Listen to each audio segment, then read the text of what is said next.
আসসালামু আলাইকুম ওয়া রাহমাতুল্লাহি ওয়া বারাকাতুহু। সম্মানিত শ্রোতা, আশা করি আল্লাহর রহমতে ভালো আছেন। আজকে আমরা এমন একটি সূরা শিখব, এই সূরাটি 3 বার পাঠ করলে এক খতম কোরআনের সওয়াব পাওয়া যায়। সুবহানাল্লাহ।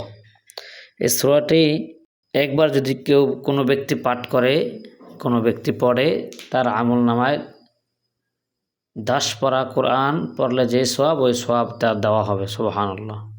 2 বার পড়লে 20 পারা, 3 বার পড়লে 30 পারা। আসুন আমরা সূরাটি শুরু করি। সূরাটির নাম হলো সূরাতুল ইখলাস। আউযু বিল্লাহি মিনাশ শাইতানির রাজীম।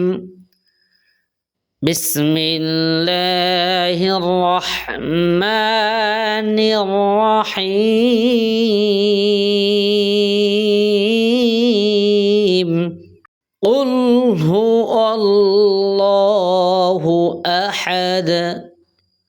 আমার সাথে সাথে আপনারা পড়বেন, তাতে করে আপনাদের যদি ভুল থাকে ভুলটা ইনশাআল্লাহ সহিহ শুদ্ধভাবে হয়ে যাবে, ভুলটা শুধরাতে পারবেন।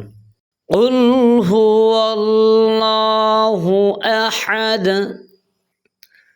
الله الصمد لم يلد ولم يولد ولم يكن له كفوا أحد قل هو الله أحد الله الصمد لم يلد ولم يولد ولم يكن له كفوا أحد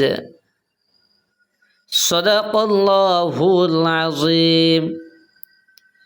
বাংলা আরবি সহ আমরা সূরা ইখলাস সহিহ শুদ্ধভাবে শিখতে পারবো। চ্যানেলটিকে সাবস্ক্রাইব করে দেবেন। আসসালামু আলাইকুম ওয়া রাহমাতুল্লাহি ওয়া বারাকাতুহু।